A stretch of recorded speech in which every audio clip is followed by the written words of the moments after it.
하나님 말씀 보시겠습니다. 오늘 거룩한 주일 우리에게 주시는 하나님 말씀은 구약성경 사무엘상 7장 1절로 6절에 있는 말씀입니다. 사무엘상 7장 1절부터 6절까지 있는 말씀을 제가 한 절, 여러분이 한 절 우리 교독하십시다. 구약성경 417, 418페이지 우리 교독한 이후에 호산나 찬양대에 찬양이 있겠습니다. 제가 먼저 1절을 봉독합니다.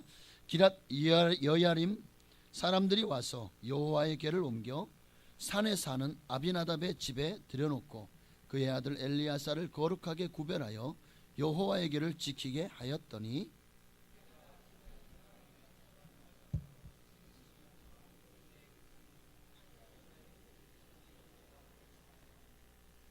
사무엘이 이스라엘 온 족속에게 말하여 이르되 만일 너희가 전심으로 여호와께 돌아오려거든 이방 신들과 아스다롯을 너희 중에서 제거하고 너희의 마음을 여호와께로 향하여 그만을 섬기라.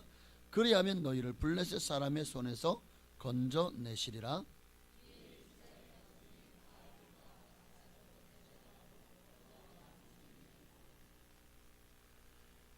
사무엘이 이르되 온 이스라엘은 미스바로 모이라. 내가 너희를 위하여 여호와께 기도하리라 하매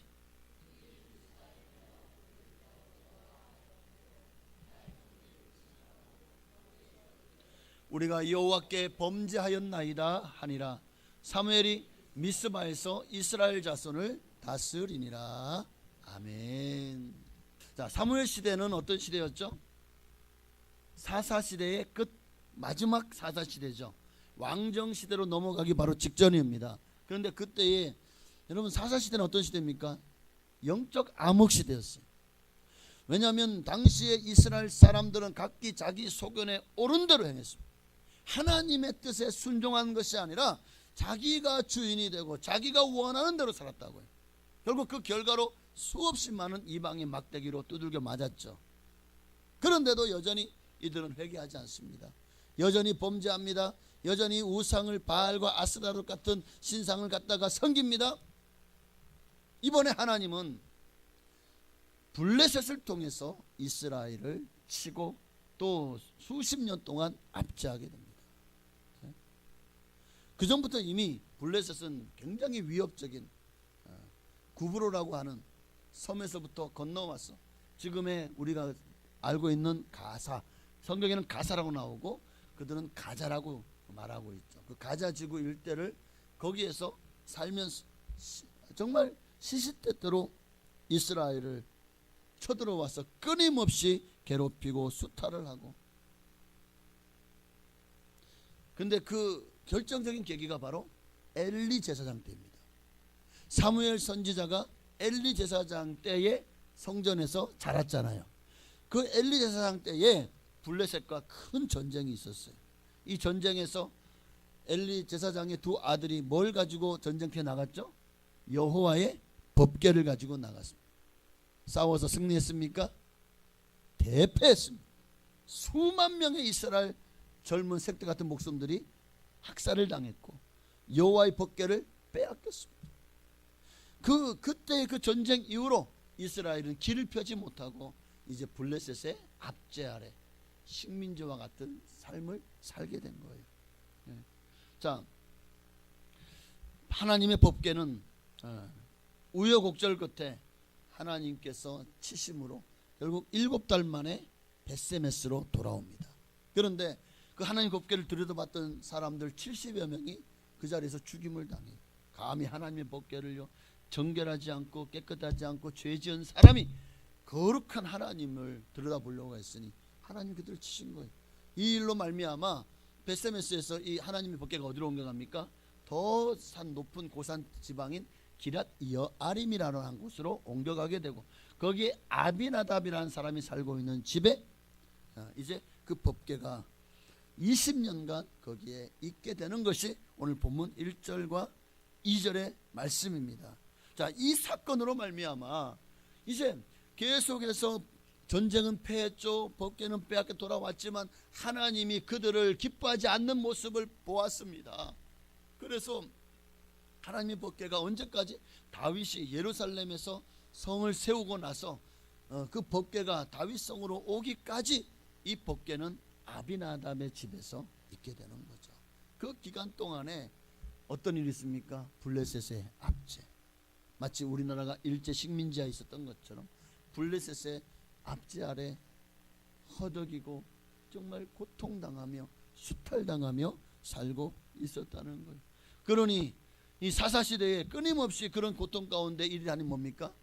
그제서야 깨닫고 죄를 회개하며 자신들의 죄악과 불신앙을 깨닫고 하나님 앞에 부르짖어 기도합니다. 그래서 오늘 2절에 보니까 온 이스라엘 족속이 여호와를 사모하니라. 바알과 아세라를 섬겼지만 그들이 블레셋으로부터 자기들을 구원하지 못했어요.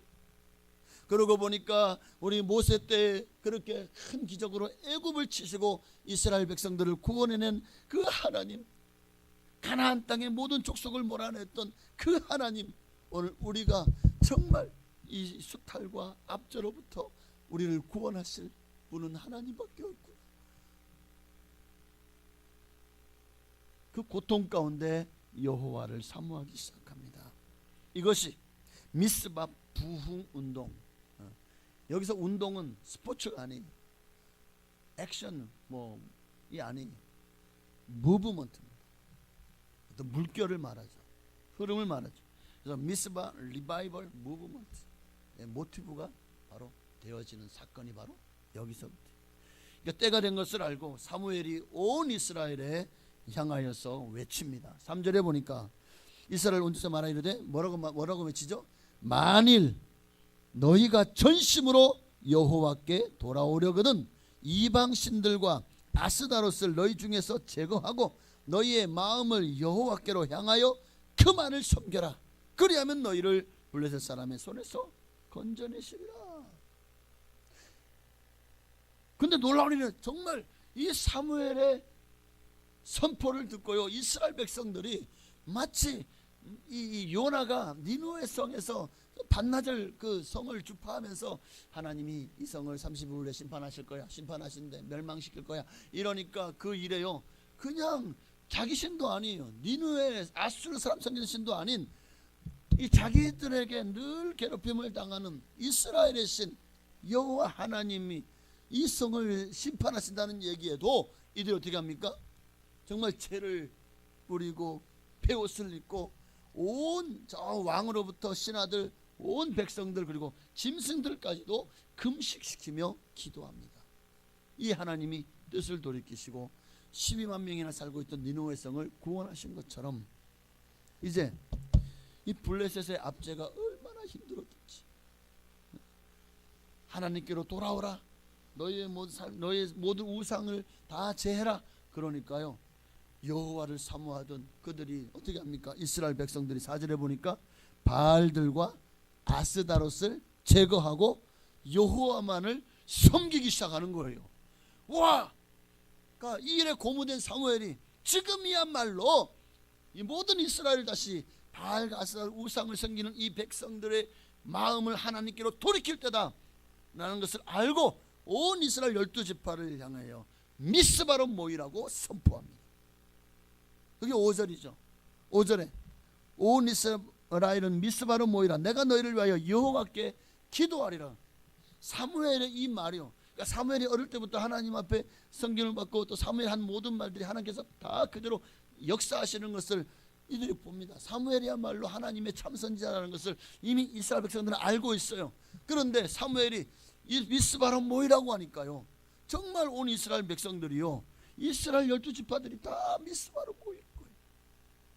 모이는 거예요. 그게 6절 말씀이죠. 그들이 미스바에 모여 물을 길어 여호와 앞에 붓고 그날 종일 금식하고 거기에서 이르되 우리가 여호와께 범죄하였나이다 하니라. 하나님 앞에 금식하며 회개하며 자신의 죄를 돌이키고 회개하며 기도하는 모습이 나오죠. 그러니까 지금 이들은 블레셋이라고 하는 이 압제 아래서 우리나라가 일제 압제 아래 있을 때 우리나라가 열심히 독립군 투항도 운동도 했지만 그러나 또 굉장히 이제 뭐 만국평화회의 같은데 네덜란드에 가가지고도 우리나라에 대해서 또 저 미국이나 이런 나라에도 우리나라가 도와달라고 동맹을 구하기도 했습니다. 그러나 여러분 이스라엘은 사무엘은요 전혀 다른 나라에다가 손을 벌리지 않았어요. 뇌물을 바치고 도와달라고 군사를 원조해달라고 하지 않았어요. 그가 아니라 뭡니까? 6절 말씀처럼 물을 길어 여호와 앞에 붓고 이 제단을 쌓았다는 거예요. 종일 금식하며 거기에서 하나님 앞에 죄를 회개하고 기도한 것입니다. 근데요 이 일이 어떻게 되죠? 이 일이 블레셋 사람들의 귀에 들어간 거예요. 미스바로 모여라. 지금처럼 교통편이 좋잖아요. 비행기 타고 차를 타고 오면 하루 안에 다 모일 수 있어요. 그러나 미스바로 모이라는 그 소식이 전해지는 것도 온 이스라엘 땅이 이게 좀 지금 우리나라 한 경상도 정도 크기밖에 안 되지만 그래도 거기를 하루길로 다 갈 수 있나요? 그 소문이 그리고 퍼지고 다시 그들이 모이기까지 아마 수십 일이 지났을 겁니다. 그 동안에 블레셋에 이 소식이 전해지지 않았을까요? 야 이스라엘 사람들이 미스바로 모인대. 야 이들이 이제 지들이 감히 우리 손에서 벗어나려고 아둥바둥하네. 지들이 모여 봤자지.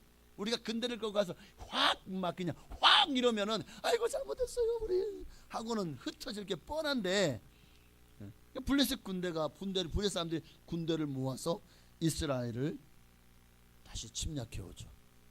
그러니까 이 얘기가 미스바로 지금 이들이 모인 곳으로 쳐들어온다는 얘기를 듣자마자 정말 이 미스바에 모인 백성들이 혼비백산하죠. 그게 7절 말씀이죠. 블레셋 사람들이 이스라엘을 치러 올라온지라 이스라엘 자손들이 듣고 블레셋 사람들을 두려워하여 이미 수십 년간 이 블레셋으로부터 가스라이팅을 당했어요. 우리는 결코 블레셋을 이길 수 없다. 블레셋의 앞자리에서 우리는 결코 그들로부터 독립할 수 없다는 그런 상황에서 또 군대를 이끌고 쳐들어온다고 하니 야 이거 다 죽었다. 이제 끝장났다. 또 얼마나 많은 사람들이 죽고 얼마나 많은 사람들이 포로로 끌려가고 얼마나 많은 식량이 수탈당하고 얼마나 많은 백성들이 고통을 당할까. 사람들이 두려워하며 어떻게 합니까? 사무엘에게 가서 당신은 우리를 위하여 우리 하나님 여호와께 쉬지 말고 부르짖어. 8절 말씀이죠. 부르짖어 우리를 블레셋 사람의 손에서 구원하시게 하소서. 자 그랬더니 사무엘이 한 일이 뭡니까? 9절에 젖먹는 어린 양 하나를 가져다가 하나님 앞에 온전한 번제를 여호와께 드리고 이스라엘을 위하여 여호와께 부르짖습니다. 자 그러면 이 부르짖을 때 사무엘만 부르짖었을까요? 아마 그 자리에서 지금 블레셋이 쳐들어온다는 얘기를 들은 모였던 모든 미스바 성회로 모였던 이스라엘 12지파 백성들이 다 하나님 앞에 부르짖어 기도했을 겁니다. 그 부르짖음이요 그 많은 사람들이 부르짖어 기도하면 그 소리가 얼마나 하나님의 정말 우레소리와 같이 아마 천둥소리와 같이 진동하였을 겁니다. 그랬더니 하나님이요 응답하셨습니다. 그래서 10절에 보니까 사무엘이 번제를 드릴 때에 블레셋 사람 이스라엘과 싸우려고 가까이 진군하고 있는데요 하나님 어떻게 합니까? 그들에게 큰 우레를 발해 막 천둥 번개가 날벼락처럼 마르는 날벼락처럼 치기 시작합니다. 막 그들에게 치니까 수많은 사람들이 번개에 맞아 죽죠. 우레소리가 들리죠. 막 진이 막 그냥 어지러워지죠. 그러니까 이들이 야 이거 큰일 났다. 하나님 저들이 믿는 신이 노하셨다. 야 큰일 났다. 뭐 왜냐하면 막 번개가 치고 막 난리가 난 거예요. 수백 수천 명이 그 번개에 맞아 죽고 막 난리가 난 거예요. 그러니까 그들이 야 이대로 전진하다 우리 다 죽겠다 하고 도망가기 시작하는 거예요. 그러니까 그 모습을 본 이스라엘이 어떻게 합니까? 11절에 이스라엘 사람들이 미스바에서 나가서 블레셋 사람들을 추격하여 백갈 아래까지 이르기까지 쳤더라. 이스라엘 앞에서 대패한 거예요. 마치 이스라엘이 엘리 제사장 때에 그렇게 대패해서 그때부터 길을 못 폈던 것처럼 블레셋이 이날에요 대패함으로 블레셋이 군대가 완전히 그냥 전멸해버려요. 이로 말미암아 블레셋의 길을 못 펴게 됩니다. 12절에 보니까 사무엘이 돌을 취하여 미스바와 센 사이에 세워 이르되 여호와께서 여기까지 우리를 도우셨다 하고 그 이름을 에베네셀이라 합니다. 여기까지 우리를 도우셨다. 하나님이 그들의 회개함과 우상을 버림과 그리고 기도를 들으셨다는 거죠. 그리고 우레를 발하여서 적들을 진멸하고 이스라엘을 구원하셨습니다.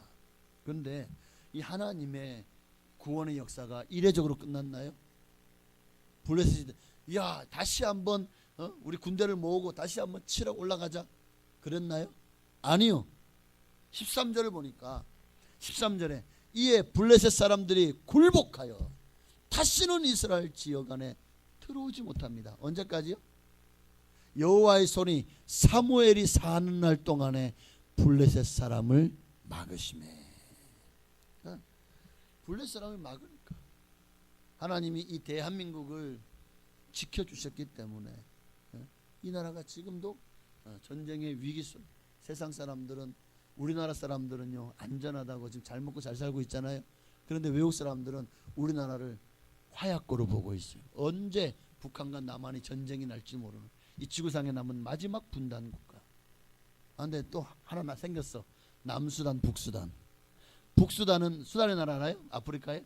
북수단은 이슬람, 남수단은 기독교. 지금 전쟁 중이죠. 자, 나이지리아도 사실상 기독교 국가야. 거의 뭐 1900년대 이래로 기독교 국가였지만 이슬람이 들어오면서 또 보코하람 같은 그런 무장 단체 가격 그 극단주의 이슬람 분자들에 의해서 얼마나 많은 기독교인들이 죽임을 당하고 고통을 당하고 여성들은 정말 할짓 못할짓 내몰리고 감당할 수 없는 위기 가운데 있습니다. 여러분 이 대한민국도 여러분 하나님이 이 땅을 지켜주시기 전에 이 땅은 여러분 이 정말 역사 이래로 얼마나 가난한 나라였죠. 얼마나 많이 저 강대국에게 조공을 바치는 신하의 나라였죠. 얼마나 많이 고통을 당했죠. 얼마나 많이 침략을 받았습니까.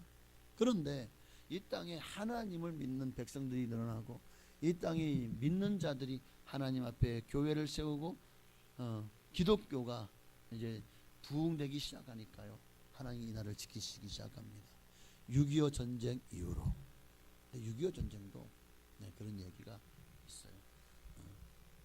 우상을 숭배하고 신사를 참배하고 당시에 북쪽에 있던 그 교단이 신사 참배를 가결하고 이것은 결코 우상 숭배가 아니다라고 하면서 결국 세상에 이 일본 놈들의 총칼 앞에서 결국 우상의 앞에 신사는 일본의 영웅들을 이렇게 이제 그 뭐라 그러죠?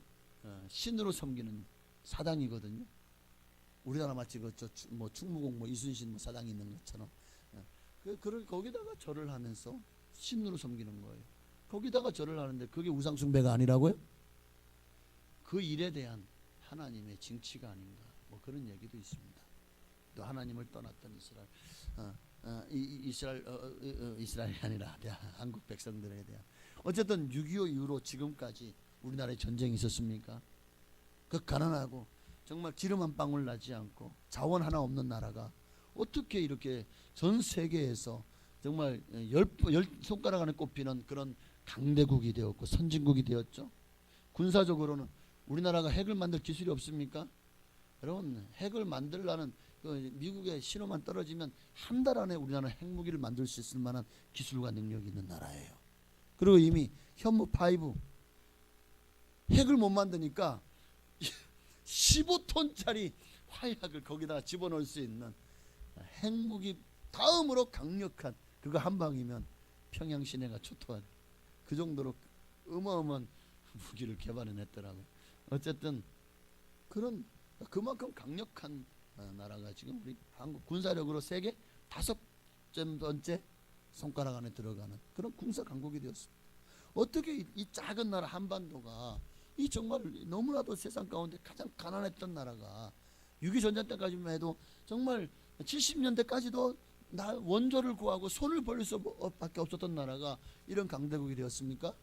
하나님이 이 나라와 함께 하셨기 때문에. 할렐루야. 하나님 믿기 전에 이 나라는 정말 불교를 믿고 우상을 숭배하는 이 나라는 가난한 나라였어요. 그러나 하나님 믿는 나라는 부강한 나라가 되었습니다. 오늘 이스라엘 이렇게 14절을 보십시다. 14절을 보니까 블레셋 사람들이 이스라엘에게서 빼앗겼던 성읍이 에그론부터 가드까지 이스라엘에게 회복되니 이스라엘이 그 사방 지역을 블레셋 사람들의 손에서 도로 찾았고 또 이스라엘과 아모리 사람 사이에 평화가 있었더라. 여기 하나님이요 그냥 블레셋이 이제 굴복해 가지고 사무엘이 사는 날 동안에 침범 못했죠. 그게도 사울 왕 때부터 다시 침범하기 시작합니다. 그게 다윗 때까지 계속 블레셋과 전쟁이 있었죠. 그런데 사무엘이 사는 날 동안에는요 감히 이 블레셋이 침범하지 못했다는 거예요. 그리고 블레셋에게 이스라엘 영토의 많은 곳을 빼앗겼습니다. 그곳을 다 하나님이 에그론부터 가드까지 다시 이스라엘이 다시 되찾아옵니다. 영토를 회복했죠. 거기다가 이스라엘 땅에 누가 살죠? 사사시대는 아직도 가나안에 살던 이 가장 강력한 민족이 아모리 민족입니다.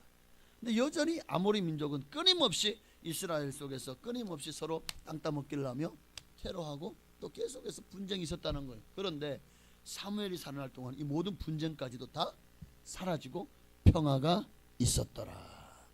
자, 이 같은 승리의 비결이 어디서 시작됐습니까? 미스바에 모여라. 미스바 부운동으로부터 시작된 겁니다.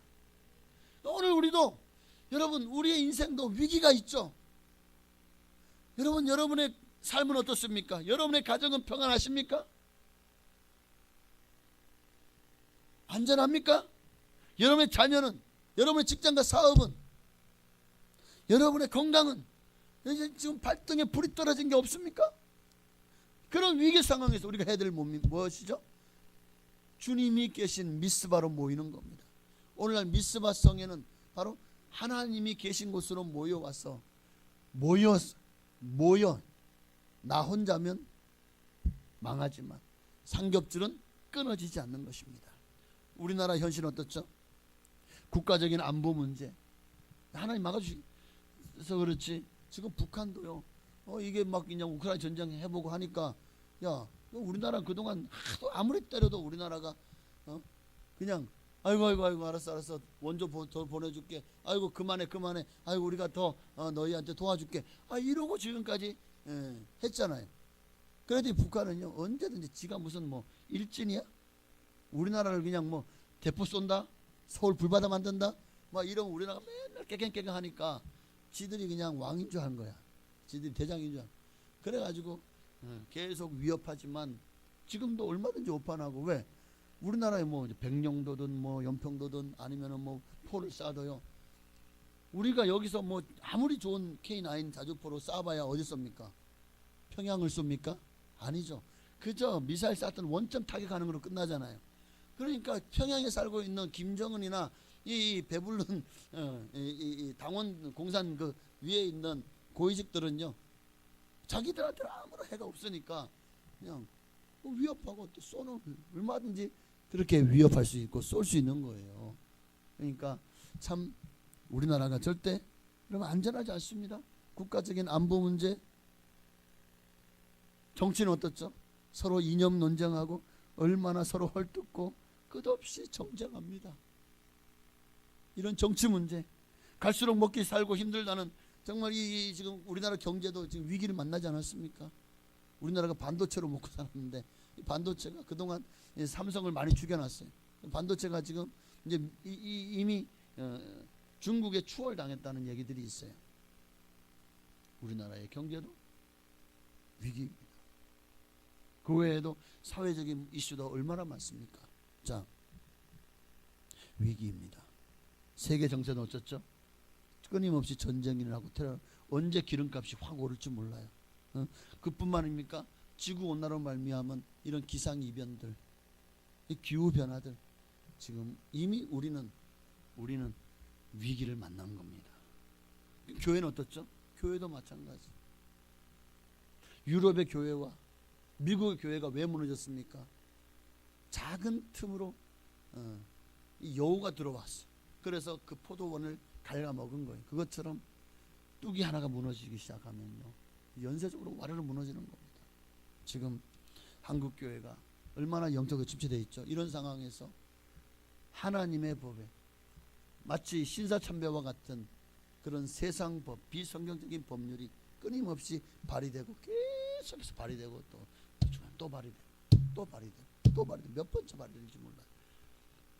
계속 지금 교회가 중심이 돼서 막고 있지만, 그러나 이것을 막지 못하면 이 교회만의 문제가 아니라 이제 아마 자녀들은, 모든 학부모들은 이 법이 통과되고 난 이후에 아마 미국이나 유럽처럼 땅을 치며 통곡하게 될 것입니다. 소수를 위해서 다수를 역차별하는 이런 법으로 말미암아 수많은 다수가 고통을 당하게 될 것입니다. 어쨌든 이 모든 문제, 지금이야말로 이 모든 문제를 해결할 수 있는 유일하신 하나님 앞에 모일 때요, 미스바 성회로 모일 때요, 우리를 구원하실 하나님께 부르짖어 기도할 때가 아니겠습니까? 이 모든 문제를 해결하실 분은, 이 모든 문제 해결의 열쇠는 누구에게 있죠? 하나님께 있는 거예요. 이 시대 당면한 문제 해결을 우리가 할 수 있는 일이 뭐가 있겠습니까? 기도의 자리, 회개의 자리, 주님께로 돌아와서 부르짖어 기도할 때 있는 것을 확실히 믿습니다. 자, 그러기 위해서 오늘 우리가 미스바 부흥운동 다시 한번 재조명할 필요가 있습니다. 미스바 부흥운동은 이들이 환난의 날에 합심하여 모였습니다. 미스바의 부흥운동은, 그리고 하나님의 놀라운 구원의 역사는 합심하여 하나님께로 모일 때 일어났다는 거예요.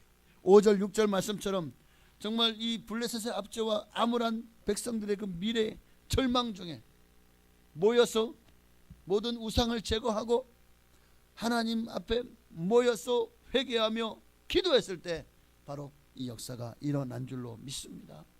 요엘서도 보면 여호와의 크고 두려운 날, 심판의 날, 그렇죠. 지금 이 사무엘 이 미스바로 모일 때도 블레셋 쳐들어왔어요. 이스라엘의 멸망이 눈앞에 있는 날 아니었습니까? 요엘서 2장 12절 이하에 보니까 여호와의 말씀에 너희는 이제라도 금식하며 울며 애통하고 마음을 다하여 내게로 돌아오라 하셨나니 너희는 옷을 찢지 말고 마음을 찢고 너희 하나님 여호와께로 돌아올지어다. 그는 은혜로우시며 자비로우시며 노하기를 더디하시며 인애가 크시니 크시사 뜻을 돌이켜 재앙을 내리지 아니하시나니. 14, 15절 함께 있습니다. 주께서 혹시 마음과 뜻을 돌이키시고 그 뒤에 복을 내리사 너희 하나님 여호와께 소제와 전제를 드리게 하지 아니하실는지 누가 알겠느냐. 너희는 시온에서 나팔을 불어 거룩한 금식일을 정하고 성회를 소집하라. 하나님이 뜻을 돌이키도록 성회를 소집하라는 거예요. 모이라는 거예요. 하나님 앞에 금식하며 회개하며 부르짖어 기도하라는 거예요. 그러면 주님이 뜻을 돌이키고 이 모든 위기에서 너희를 구원하지 않겠느냐는 겁니다. 그리고 실제로 이 말씀대로 어떻게 되죠? 이들이 이렇게 성회로 모여서 금식하고 기도하니까 18절에요. 18절에 보니까 그때 여호와께서 자기의 땅을 극진히 사랑하시어 그의 백성을 불쌍히 여기실 것이라. 여호와께서 그들에게 응답하여 이르시기를 내가 너희에게 곡식과 새 포도주와 기름을 주리니 너희가 이로 말미암아 흡족하리라. 내가 다시는 너희가 나라들 가운데에서 욕을 당하지 않게 할 것이며. 할렐루야.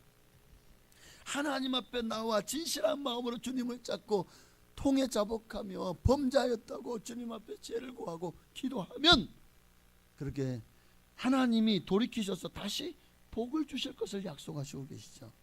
그래서 여러분 우리는 모여야 되는 거예요. 무교주의자들이 주일날 꼭 예배를 드릴 필요가 있냐, 뭐하러 모이냐, 그냥 예배는 내 마음에서 드리면 되지, 그냥 가정에서 뭐 그냥 모여가지고 내가 그냥 예배 인도하고 말씀 전하고 하면 되지. 여러분 이런 무교주의자들의 말을 듣지 마십시오. 하나님 뜻이 아니에요. 왜 하나님이 초대 교회를 세우셨죠? 왜 이런 날마다 모이기 힘썼죠? 히브리서 10장 25절 모이기를 패하는 어떤 사람들의 습관같이 하지 말고라고 하십니다. 네? 그렇게 뭐하러 모여 집에서 오늘은 여의도 순복음교회, 내일은 온누리교회, 모레는 그 다음 주는 뭐 지구촌 교회, 그 다음에는 높은 뜻 수교 교회, 그 다음 주는 뭐 강림 교회. 무슨 예배를 쇼핑합니까? 뭐 이 교회 저 교회 돌아다니면서 매주마다 그렇게 예배를 드리. 이게 뭡니까? 하나님은 우리를 이 지역에 살게 하시고 이 지역에 교회를 세우신 목적은 분명합니다. 모이라고. 교회를 쇼핑하시 예배 드리지 말고 모여야 돼요. 오직 그날이 가까이 옴을 볼수록 그래야죠. 그날은 뭡니까? 하나님의 심판의 날. 우리 인류의 위기와 국난과 또 개인적인 위기의 날을 말합니다. 그때마다 우리가 해야 되는 뭐냐? 모여야 돼요. 합심하여 부르시죠? 기도해야 됩니다. 예수님께서 부활 승천하셨을 때 제자들이 정말 위기죠. 뿔뿔이 흩어지기. 정말 이거 예수님이 이제 십자가에 못 박혀 죽고 나니까 따르던 제자들이 더 지금 이제 자기들도 잡아 죽임 당할 위기를 만났습니다. 그때 주님의 말씀을 기억하고 어떻게 합니까? 그들은 마가다락 방에 모여가지고요 합심하여 전혀 기도에 힘썼습니다. 그게 사도행전 1장에 나오죠. 그랬더니 어떤 역사가 납니까? 사도행전 2장에 오순절 날이 이름에 그들이 다 성령의 충만함을 받은 줄 믿습니다. 여러분 모여야 돼요. 120명의 성도들이 모여서 합심하여 10일 동안 금식하며 기도에 힘썼더니 하나님의 성령이 임하자 더 이상 사람들을 두려워하지 않고 자기들 죽는 두려워하지 않고 담대하게 나가서 복음을 전하지 않습니까? 그렇습니다. 우리 주님은 혼자 기도하는 것보다 모여서 합심하여 기도할 때 더 역사가 크다고 말씀합니다. 마태복음 18장 19절 이하에 보니까 진실하신 너희에게 이르노니 너희 중에 두 사람이 땅에서 합심하여 무엇이든지 구하면 하늘에 계신 내 아버지께서 그들을 위하여 이루게 하시리라. 두 사람이 내 이름으로 모인 곳에는 나도 그들 중에 있느니라. 이게 누가 한 말씀이죠? 예수님이 하신 말씀이잖아요.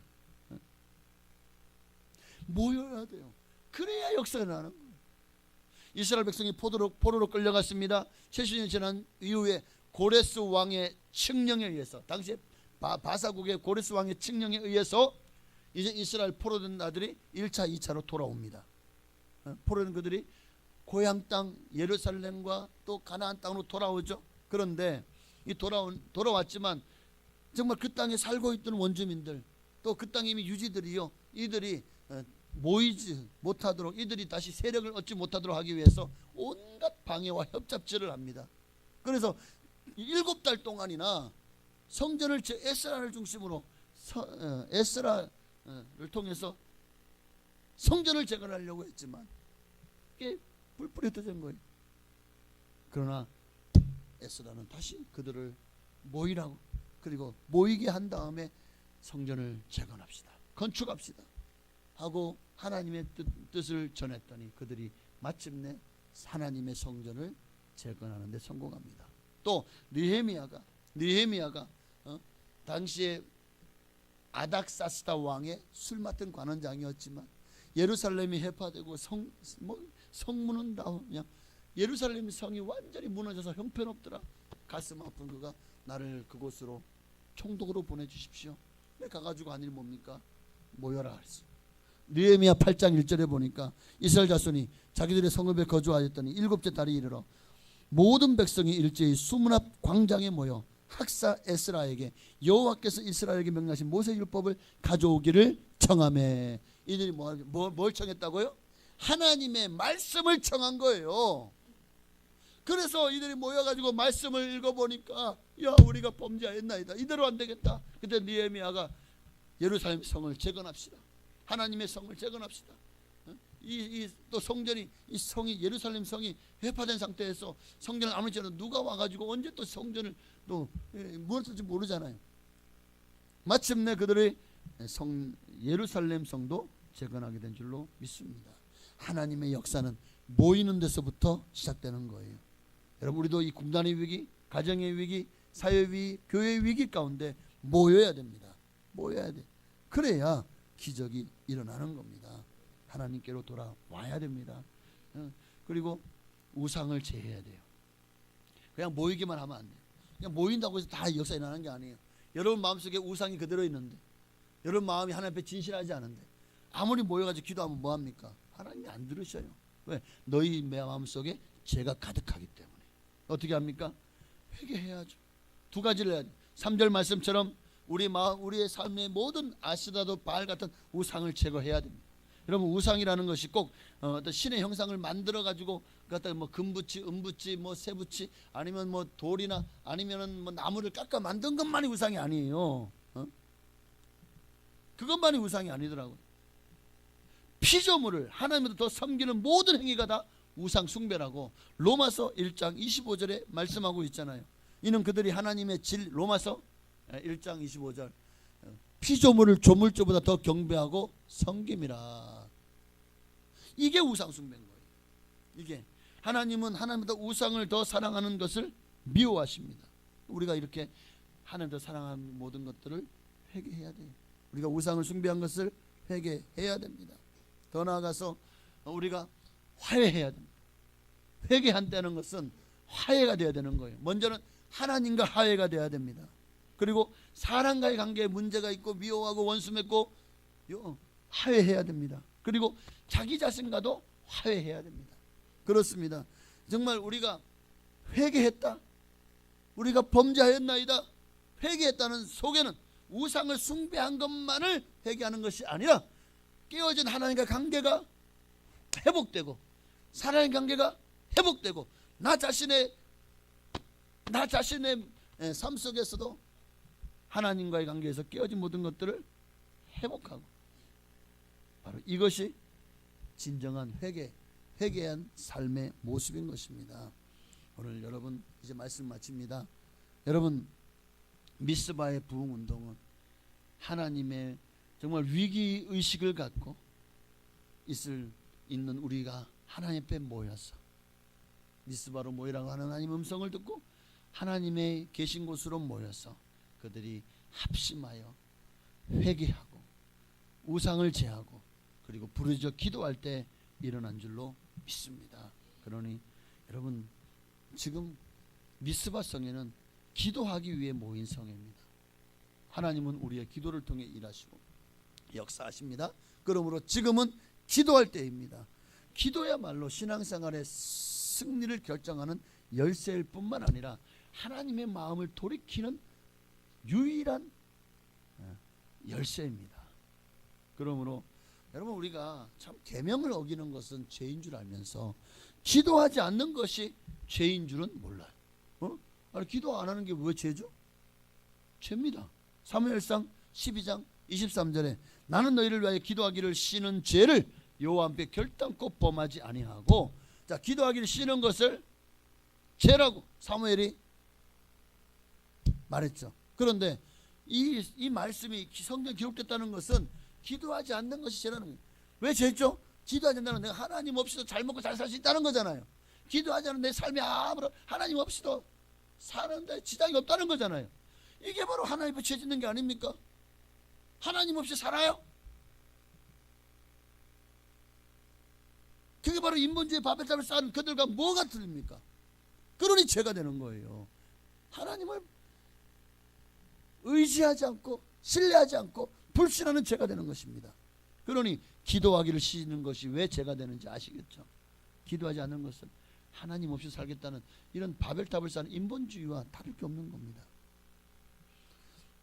기도는 하나님 신 선물이고 특권입니다. 그러므로 바로 지금 이곳에서 여러분, 구원의 역사, 축복의 역사, 승리 역사가 있기를 원하신다면 기도합시다. 미스바로 모여서 영적 대각성 운동이 바로 저와 여러분으로부터 시작되어지기를, 그로 말미암아 정말 이 한국 교회가 각성하고 교회가 새로워지며, 그리고 마침내 교회가 새로워짐으로 나라가 새로워지는 놀라운 역사가 바로 여기서부터, 기도로부터 시작되어지는, 바로 여기서부터 시작되는 역사가 여러분으로부터 시작되어지기를 주의 이름으로 축원합니다.